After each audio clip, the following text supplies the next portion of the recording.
La société Ford n'a jamais suivi les modes, elle les a toujours précédées. Bien avant l'essor des muscle cars et ceux dès 1962 chez Ford, on travaille sur un projet de voiture destiné au marché des jeunes conducteurs. Et plutôt que de répondre à la demande de puissance, la voiture répond à une autre des caractéristiques de l'époque, la recherche de la perfection esthétique.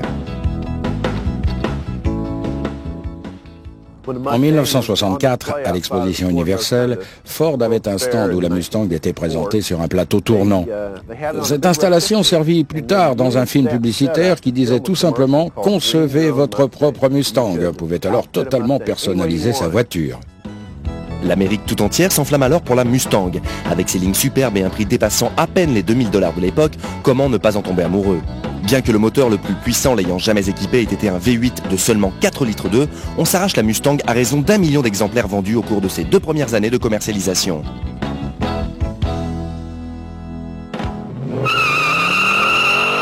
Mais les muscle cars étaient de vraies bêtes féroces et la Mustang devra connaître beaucoup de mutations afin de rester compétitive. Si vous aviez un petit moteur, vous vous trouviez à un certain niveau. Mais pendant ce temps, les autres recevaient des 396 ou des 390 sous leur capot, des big blocks, et cela faisait une sacrée différence. Au sortir de 10 années fastes en course automobile, Ford regorge de moteurs à haut rendement, qui bientôt trouveront leur place sous le capot de la Mustang. Mais même avec une puissance accrue, la Mustang se devait encore de conquérir ses lettres de noblesse, non plus en tant que voiture de sport, mais en tant que muscle car à part entière. C'est ainsi qu'en 1969, Ford produit 2 Mustangs qui changèrent la donne. On les baptisa Boss. Elles sont les filles spirituelles d'une des figures incontournables des automobiles performantes de l'époque, Bunky Knudsen. Les Mustang Boss assumaient 2 rôles diamétralement opposés. La Mustang Boss 429 fut construite spécialement pour accueillir le fameux 429 de compétition. Ce moteur fut conçu par Ford pour arracher au MI 426 de Chrysler la domination que ce dernier avait établie en NASCAR.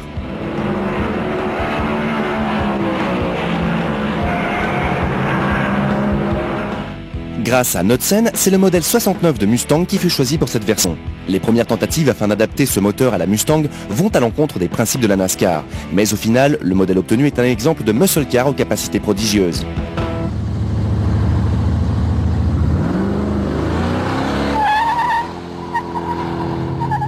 L'autre Mustang Boss, bien différente, s'avère être un modèle plus équilibré mais tout aussi puissant.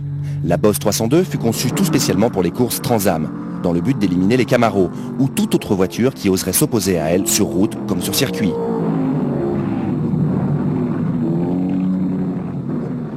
L'objectif poursuivi avec le programme des Mustang Boss était double. Les courses Trans-Am étaient en train de gagner en popularité et Ford tenait absolument à produire un modèle qui tiendrait la dragée haute à tout le monde.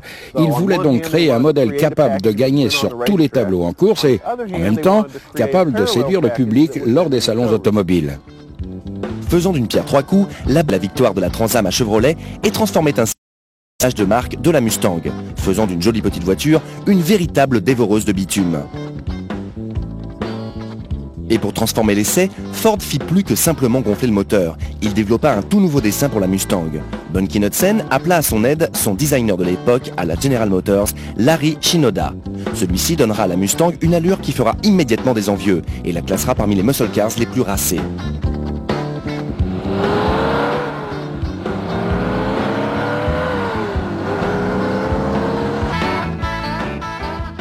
En 1969, chez Ford, tout le monde raffole du look musclé de la Mustang. D'un esthétisme certes quelque peu tape à l'œil et appuyé par des accessoires peu discrets tels les béquets, des roues larges et des bandes blanches latérales entre autres. Si tout le monde l'adore, ce n'est pas le cas de Larry Shinoda. Larry Shinoda est à l'époque l'un des designers américains les plus cotés. À son départ de la General Motors en 1968, Bunky Knudsen emmène Larry Shinoda à sa suite, afin de le garder près de chez lui, chez Ford, au service des projets spéciaux.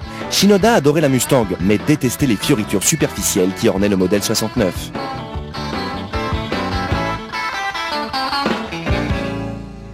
La voiture était équipée d'éléments aérodynamiques inutiles, comme la prise d'air sur le capot, les pneus n'étaient pas assez larges et de nombreux appendices présents uniquement pour les sbroufs. Larry n'aimait pas du tout ce type de fioriture. Il décida de faire du nettoyage en rendant la prise d'air fonctionnelle, en changeant les roues et en rajoutant des slats à l'arrière. C'est à lui que la Boss Mustang doit être une formidable voiture.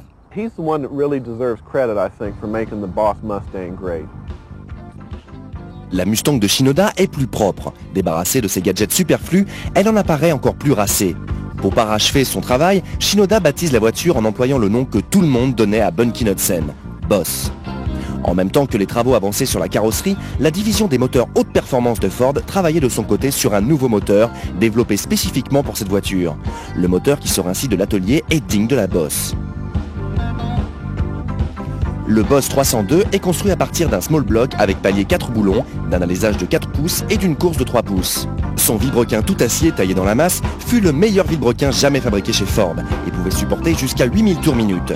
Des bielles plus longues furent équipées de pistons créant un rapport volumétrique de 10,6 à 1 et un arbre à cames méchant agissant sur des poussoirs mécaniques vinrent compléter le tableau.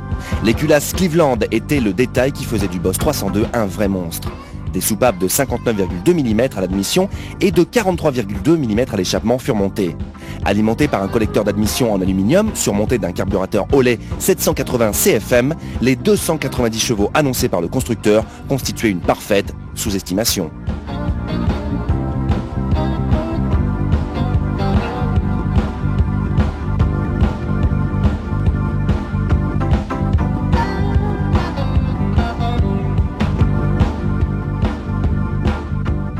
Le 302 prenait des tours avec une telle aisance que Ford, après l'avoir doté d'une transmission 4 rapports quasi parfaite, dut finalement installer un limiteur de régime agissant à 6150 tours par minute, afin de garantir la longévité de l'ensemble.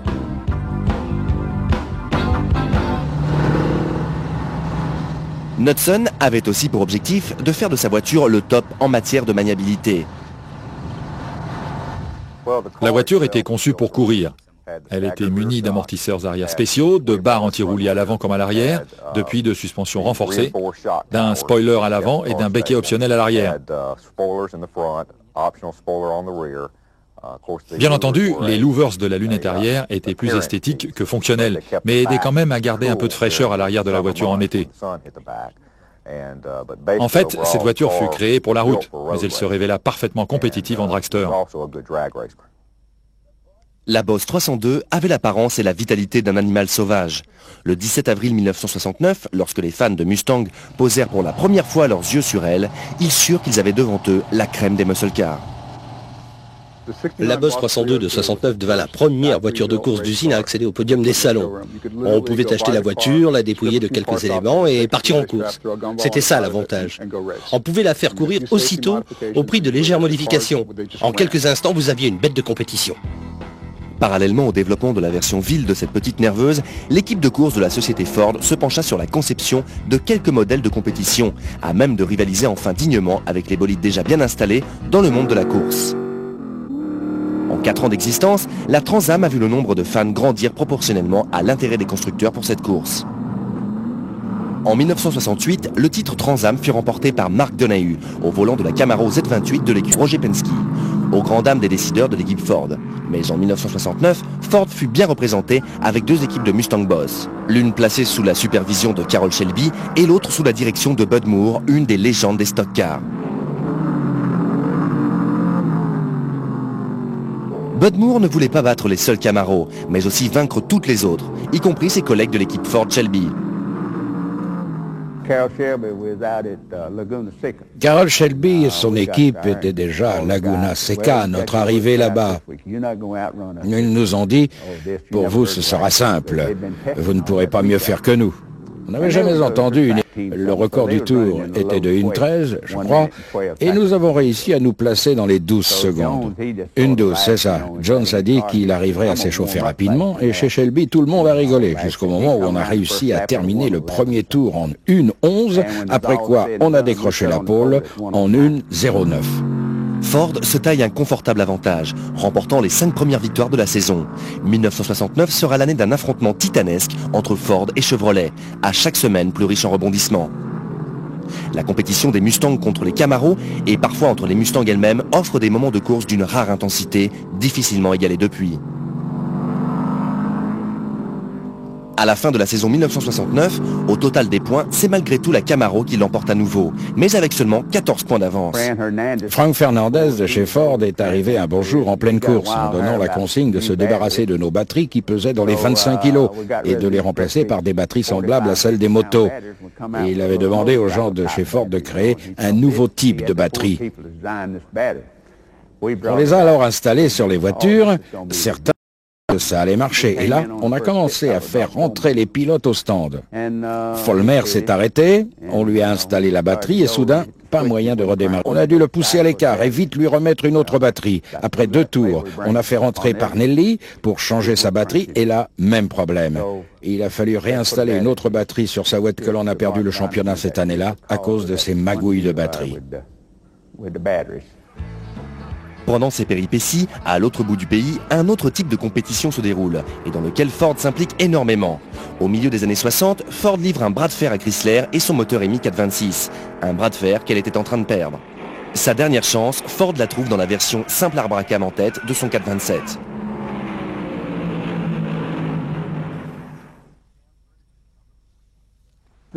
Ce moteur était équipé de 2 énormes culasses hémisphériques, chacune dotée d'un arbre à cam en tête. Une gigantesque chaîne de distribution de plus de 2,40 m serpentait du vilebrequin aux arbres à cam. On a essayé cette mécanique chez Ford et il a couru 1 ou 2 fois avant que la NASCAR nous dise de ne plus le ramener. Après 1 ou 2 ans de débat autour de points de finesse du règlement, les officiels de Ford se fatiguèrent de cette lutte constante et de cette surenchère à la puissance. Ils lâchent soudain leur arme suprême, le Boss 429. Le Boss 429 ne tarda pas à équiper la Ford Torino Talladega, permettant enfin à la marque de rivaliser dignement avec le EMI. Mais il demeurait une ombre au tableau. On ne pouvait faire courir un véhicule qu'à la condition que ce dernier fût déjà produit en 500 exemplaires minimum. Et on était loin d'avoir produit autant de Torino Boss 429. Qui plus est, ce moteur n'équipait en fait aucune voiture de série. Une fois de plus, au lieu d'un problème, Bud Knudsen vit là une occasion à saisir. Les ingénieurs de Ford avaient développé ce fabuleux moteur et la question devint sur quelle voiture allons-nous le monter. Il aurait été aisé d'en équiper la Galaxy, mais Bunky Knudsen insista pour qu'il soit destiné à la Mustang. Ce ne fut pas une mince affaire que de livrer 500 Mustang Boss 429, et uniquement dans le but de se conformer aux exigences de la NASCAR. Et encore moins aisé d'adapter ce moteur à la voiture choisie. Mais chez Ford, on se mit rapidement au travail. Les courses de stock car ont toujours été le théâtre de la démesure. Il s'agit également d'un petit jeu, à savoir comment contourner le règlement à son avantage, tout en ayant l'air de le respecter. Et avec le Boss 429, Ford frôlait les limites de l'acceptable. Par le biais de cette mécanique, Ford mettait en avant 10 ans de maîtrise et d'avancée technologique. La marque joua ce va-tout et gagna. Le Boss 429 était le premier moteur de course construit par Ford pour la NASCAR. Ce n'était pas un modèle modifié. Les culasses hémisphériques, le dessin des chambres de combustion, tout était conçu exactement comme on pouvait l'espérer, comme Ford l'avait voulu, et c'est le meilleur moteur de course que Ford ait jamais construit. Il était merveilleux. La version NASCAR du Boss 429 était très polyvalente et capable de grandes performances. Le moteur Big Block était spécialement renforcé et s'inspirait du concept du 383.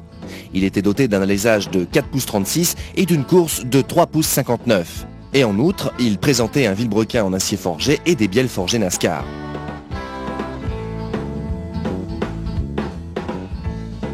Pour obtenir un rapport volumétrique de 13:1, on eut recours à 2 types de pistons qui permettaient une performance sur circuit restreint, en même temps que sur des circuits nécessitant plus grand nombre de tours par minute.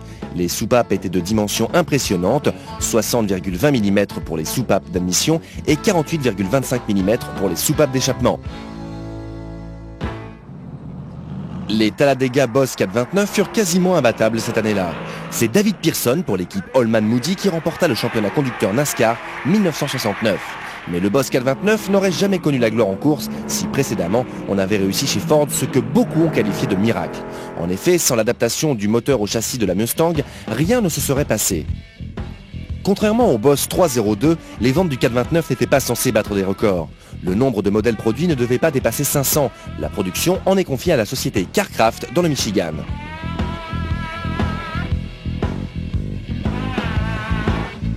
La carrosserie racée de la Boss existait déjà, ainsi que la suspension, l'équipement ayant préalablement été développé pour la 302.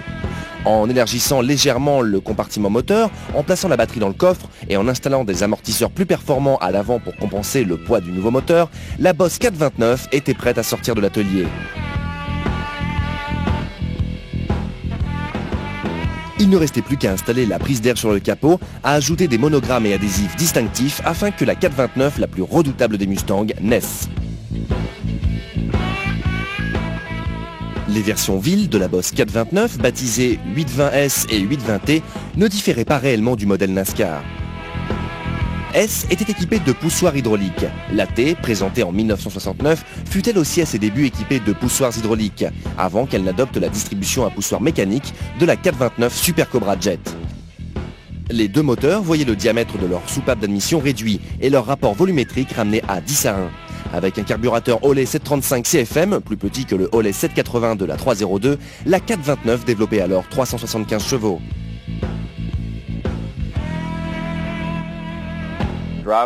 Quand vous voyez passer une Boss avec sa grâce, sa puissance, son look, c'est un spectacle fabuleux. J'ai été propriétaire de Camaro, de Dodge, un peu de tout, mais on vient toujours au Mustang. Elles me rendent cinglé. Alors que l'année 1970 avance, les Mustang Boss connaissent leur heure de gloire sur la scène des muscle cars, sur route et sur circuit. Le moment était venu pour elles de régler définitivement la question des courses en Trans-Am.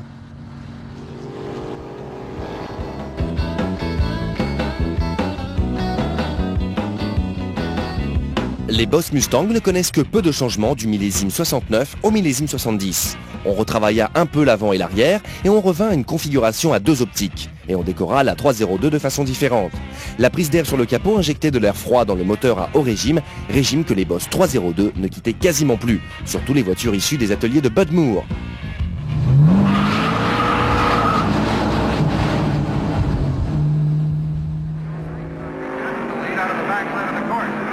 Cette année-là, Ford décide de présenter un team de deux voitures pour la Trans-Am.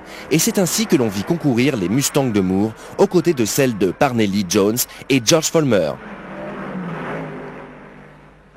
Parnelli était un pilote de course classique. Il connaissait sa technique. Une anecdote en passant. Il avait surnommé McDonough et ses autres concurrents les losers. Il disait, c'est pas des losers qui vont me devancer. Et il le disait assez fort pour que Mark et les autres l'entendent bien.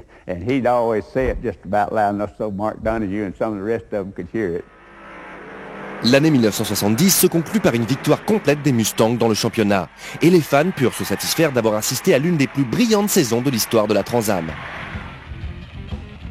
Pendant que les Boss 302 triomphent dans la catégorie Trans-Am, les Boss 429 continuaient à accueillir la version shotgun du 429. Après la fabrication de 852 de ces voitures en 69, la production ralentit pour n'en voir sortir que 505 l'année suivante. Ce qui, bien entendu, ne facilitait pas l'accessibilité du grand public à ces voitures. Mais plusieurs milliers de jeunes Américains profiteront quand même de l'occasion de piloter une Boss 429 grâce à un programme particulier mis en place par Ford et quelques autres constructeurs.